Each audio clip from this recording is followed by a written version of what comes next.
Well, boys, Chelsea scored 7 this week. Manchester United had an interesting week, and Nottingham Forest are still sad. This is Red Card Radio. Good morning, good evening, good afternoon, whenever you're listening from. Thanks for tuning in. Red Card Radio is a weekly look at the Premier League from three friends who support different clubs. My name is James. I support Arsenal. With me tonight is Brad up top. He supports Chelsea. Down below that, Sean. He supports Tottenham. Gentlemen, good day. Hello. How are you? Great. 7 is a great number, but I'm waiting for it to become 6. But 7's a great number. Oh, and you just like really Do you like metagame that? that, bro. You were all over the place. That was a strong meta there. I left it out Yeah. of the intro, but would you guys believe that Arsenal got some more dodgy referee opinions, right? Right, Sean? Would you believe it? Yeah, did you get some help in the Bournemouth game? Apparently. We'll have to look at all that. Well, But before we get into anything, if you are new here, if you've just stumbled across us, first, thank you so much for clicking on this video or this podcast. We really do appreciate it. If you could hit that follow button, the subscribe button if you're on YouTube, the subscriber notification bell on YouTube as well is a big help. Drop a comment down below if you're on YouTube. Share it with your friends. Put it on your socials. All those things really do help us increase the reach of this podcast. What we got tonight, we are looking at match week 36 in all its glory. I don't know if it's dawned on you yet, guys, but we are about to be in the summer, which means no club football for about 2.5 months, and that dawned on me about 3 weeks ago, and it's I've been trying to watch as much as I can, Yes. because I summer sucks comparatively. But what yeah. that means, match week 36, we got handful of games we need to talk about, couple midweek games, and yeah. So Was the dodgy refereeing enough to erase the three goal spread? Was because that is where the source of the irateness comes from. That if the three incorrectly adjudicated calls were correct, we would have beat Arsenal. So if they only had one or two errors and it wouldn't have mattered anyway, Bournemouth doesn't really I mean this as earnestly as possible. I said that as a throwaway comment just because I knew you were still annoyed. I did not mean to I am prod. calmed, if that means Yeah, anything. certainly, but I think you're still annoyed by it. Calm but annoyed. I did not mean to. My intention was not to prod you. No, I was genuinely curious Okay, so if they yeah, so had we can start with Arsenal. three shouts or something. We can Okay. start with Arsenal. To answer your question, no. And if you listen to the Bournemouth coach after the game, he said Arsenal deserved to win the game. But they have. I think Bournemouth have cause to feel aggrieved at certain things. The first one is the Kai Havertz penalty.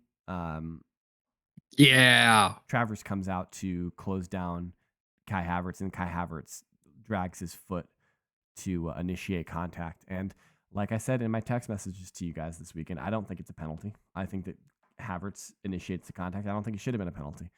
You can see why the referee gave it. I'm less sure on why VAR didn't intervene.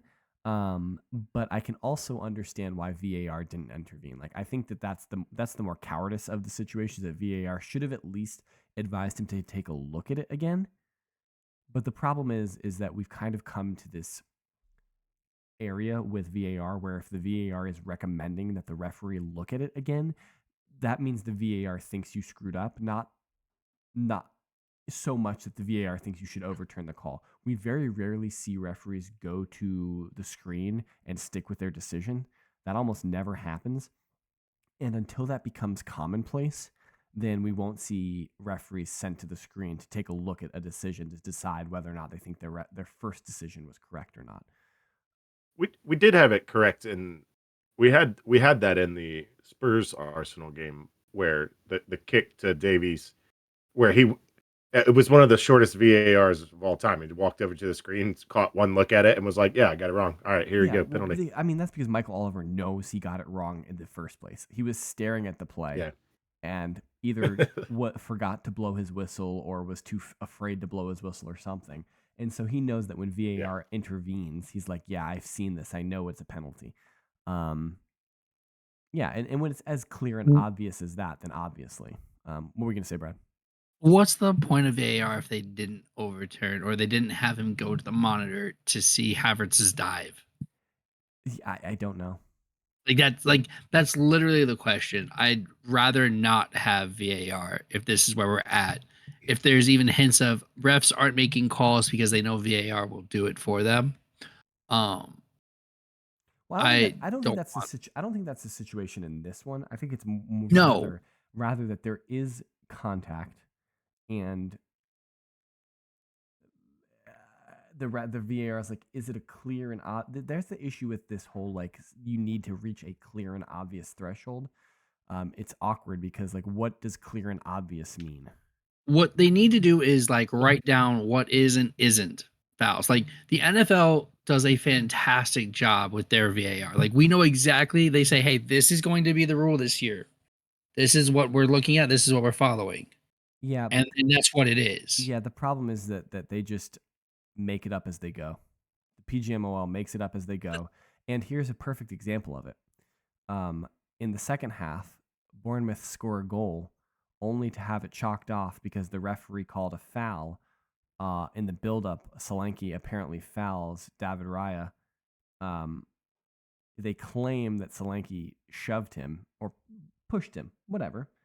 And it was like the softest protection of a goalkeeper foul you've ever seen.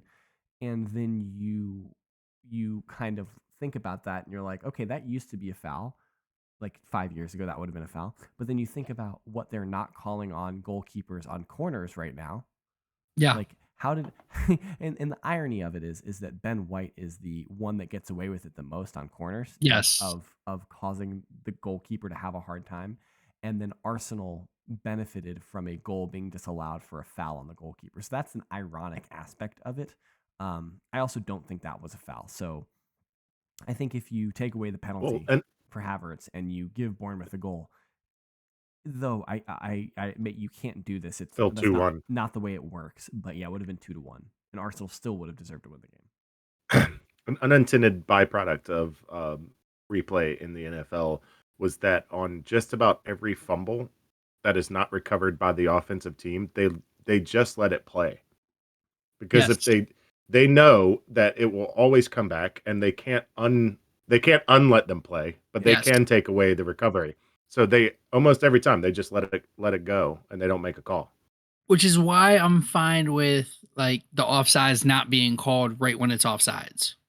Yeah. Right. Like I feel like that's the equivalent to what you're talking about with fumbles. Yeah. Sean, I have a question. Yeah. You had a big to do at 3-point lane when Chelsea came there that the 4-1 victory didn't count because of 2 red cards. I still think one was undeserved. Anyways, I'm saying all of that to set the tone for what's the excuse this time? Was this a moral victory? Where did you guys get the 3 points? No, this just seemed like a team uninterested. Is really what it comes down to. They just they weren't in it. Can I ask a quick question about that? Do you think that they're saving their interest for next Tuesday? Is it possible that they're saving their interest for next Tuesday? Do you think that maybe that's the case? Well, if that were the case, they would have been saving their energy for Liverpool, which did not go well. No. Forget Liverpool. Who cares about that? We're more interested in saving our energy for next Tuesday, right? Right, Spurs? Right? They looked up for Liverpool. It was Emerson well, that's just Emerson being a not very good right back and being forced to play left back. Yeah. I mean, I said it before the game. I was like, we're playing a right back at left back who's not even good at his job at right back, going up against Mohamed Salah. Like, this is not going to be good. Yeah. Yeah. I mean, Noni had him turned inside out. Madueke. I said it right. We got the pronunciation right. Madueke had Emerson spun around quite a few times. So It wasn't going to be pretty against Salah. That Maduke kid's pretty good. Maduke. He's right up there with Yeah. Declan. Yeah, I guess I finally watched a game where he was featured or at least involved a lot. So I was able to hear them pronounce it a handful of times. So that was eye-opening. Yeah, he's gotten we've had so many injuries that he's now had a run of games. Yeah, in out. Yeah. Wasn't he always going to be in your like starting? Didn't he get injured at the beginning of the year? Madueke? No. Who am I thinking of that got injured at the beginning of the year? Cuckoo. Oh, Christopher Cuckoo got injured on in preseason, and he got injured again. And then just like Tottenham's chances probably on next Tuesday, just barely hang in there like your flag. Okay, yeah, good joke, Brad. Funny. Had to get there eventually. No, yeah, I agree with your take there, Sean. Like it I was super worried when I saw our lineup that you guys would come out and actually like hit us hard. I really didn't expect to win. Not gonna lie, with the lineup that we put out on defense, I wasn't expecting to win. I think I said that in the chat. So this is gonna be like who scores the last goal type of a game if we get into it. Well, you thought that I think you thought that Sun would just tear up Gilchrist. Yeah. And props to Madueke for coming back. And I think Sun had like one shot? That's an interesting question because Sun has seemed to be very quiet in the second half of the season. Do you think that's a fair assessment? I think what's going on is honestly is the league has figured out Big Ange's style and have set up their teams to counter it. And then this is where needs to be a change or some type of adjustment. Or you get the players that it doesn't matter what they do, kind of like City, where they have the players where you know exactly what they're going to do. They know what they're going to do, and you can't stop it. So yeah, it's one or the other. You either need to make adjustments to people making adjustments to you, or have a couple of successful transfers that make it so it doesn't matter. Yeah, and I think I hate saying this because I hate the tacticos on Twitter saying this. Our structure changing, I think, threw people off still. Like people aren't used to seeing Cucurella from left back to DM in possession. And then pushing forward with Gallagher and Palmer left and right tens. I mean, but that's not that. But what Poch is doing there is not revolutionary. It's copying Pep. That the Pep's doing it, Arteta's doing it. So that's not something that Spurs haven't seen this year, or anyone who's playing Chelsea right now. It's not something West Ham hasn't seen this year. It's just something that we hadn't done for 33 games. It's vice versa too. It's something we had done is invert Udogie, but can't because it's Royal. So, and we also can't do it from the other side because you made comment, James. What would you say that Porro is good at? We forgot that question. He is a very good passer, but he's a good passer from the wing, from the outside. Hold on. My question is he a good crosser? Because he hit I forget which game I was watching. It was the Chelsea game. It was the Chelsea game. Was it the Chelsea game? Yeah. Oh my! He had 5 or 6 crosses that he just royally missed. Like just could not get anywhere near anyone. And I was like, what is this guy good for? Like, what is he doing? Like, he gets into great positions. He seems to have good interplay with his teammates, good link-up play. But holy smokes, his final ball into the box is awful. I think he has the most assists of a defender in the Premier League. Really? I'd be willing to look that up, but I'm almost certain. That's wrong. It's Trippier. Is it? Yeah, it should still be. I'll be looking that up while we move on. Not Trent. Yeah. Not Trent? No, Trent's been hurt. He's been injured. And Trippier was going off for a while until Trippier got hurt. All right. Well, who's got the most goals as a halfback? That's the better question. Is it Ben White? Who's got the most goalie shoves? Ben White. Also, we do have the appeal from Nottingham Forest has has been denied. They still have their 4 points taken away from them, which makes, as we get into next week, that makes it spicy because they're still 17th. They're 3 points clear of Luton Town. They beat Sheffield United 1-3 away from home. They need to probably get maybe a point. I don't know who Luton Town's last games are against, but I'm guessing it's not a pretty run in. So Burnley play Forest on the final day. If Oh. Forest lose this weekend and Burnley win this weekend, then if Burnley beat Forest, Burnley stay up. So if Burnley win their last two and Nottingham Forest lose their last two, then Burnley stay up. And well, they got West Ham and Fulham. That's not specifically true. I will say that if that happens, then Burnley at least finish 18th. There is a world where Forest finish 19th. There is a world where Burnley finish 18th and Luton are safe at 17th. There's a world where Burnley finish 17th and Forest is 18th and Luton's 19th. Yep. But I guess my only thing was that on the final day, there is a spicy match between Burnley and Forest. Yeah. And Luton Town has West Ham. Okay. Which like that's a winnable. That might be a winnable game. Who knows? David Moyes is done. I mean, he's still there, but he's done. And then Fulham at home on the last day. The last time we get to hear, you take them to the kennel. Well, Fulham's going to exert all their energy against City, getting this victory against City this weekend coming up. So they'll be flying kites in that Luton Town match.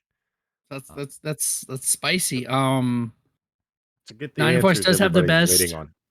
Nottingham Forest does have the best goal differential. So there's ties. They're ahead. Pedro Porro has 7 assists. That is more than Jared Bowen and more than Bruno Guimaraes. It's more than Kai Havertz too. If you were curious, Trippier has 10. He is to the best of my knowledge of reading through these players, that they are 1-2 in defenders and assists this season. But Porro also has the same amount of assists as Madison, Doku, Conor Gallagher, Bruno Fernandes. Interesting. So there you go. That's interesting. Bruno Fernandes is interesting. Yeah. All of those are on 7. Can we? And so is James Madison. Let's put that one out there. James Madison. He said Madison. Okay. Madison also was injured for 6 weeks in the middle and he was injured when Spurs were playing as good as they were and came back to Spurs. He's still not right. Not being great again. Can we speak a little bit about this Palace United result? Let's go. Yo. So yeah, that helped out Brad a lot, right? I love that. Yes, that takes away United's game in hand. And they have what is it? There's some funny stats with United this year. They have let in the same amount of goals as Fulham. They have scored the same amount of goals as Brentford. I just want to point that out. Like Fulham's 13th, so okay. Brentford is 16th. 7 points. 10 points clear of relegation. So, they wouldn't be a relegation fodder. But like, what is going on at United? They don't have defenders. And Casemiro needs, as was said. Carragher said, he needs to leave either MLS or like he needs. Like homie got like his ankles are still at Selhurst Park. The problem is he's not a center back though. No, this wasn't as a center back.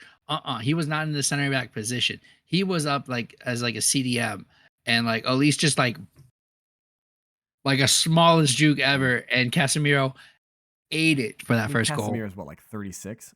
He's pretty old, bruh. He's like 95 years old. I'm with you, bro. James, if I asked you who had a better goal differential, Manchester United or Fulham, what would you say? Fulham are in 13th, by the way. Well, I know Manchester United's is abysmal. But But Fulham. It is what you think. It is United, but it's only by one. Manchester United have -3 goal differential, and Fulham have -4. Oh man, Brighton also have a -4. Wild. So I was thinking about this. I was looking at the table when you were bringing up Manchester United's goals allowed, right? And so they've scored 52 goals, right? And you look at the teams that they're fighting around. Chelsea have scored 18 more goals than them. Newcastle United have scored 26 more goals than them. Um, but they've all conceded around the same number of goals. So like those three teams have all conceded in the mid 50s. Chelsea a few more, but the other two teams have scored so many more goals than them. And so it's just they can't defend Score. or they can't score. Like it's one or Yeah. the other, right? They can't do either. Yeah. Looking at the table, this is funny though. Chelsea has scored one more goal than Tottenham. Tottenham has let in one less goal than Chelsea. If this bad juju streak continues, Sean, are you worried about finishing in 7th? Let's just take it to 8th, rock it out again. No Europe. Bro, I don't think -3. I don't think y'all can. I don't think Manchester United is getting to your 11 goal differential. But if Chelsea wins out, there's a I don't chance know. at 60 points. I mean, like Tottenham have 3 games that they still have to Wait. play. They have to play City. Yeah.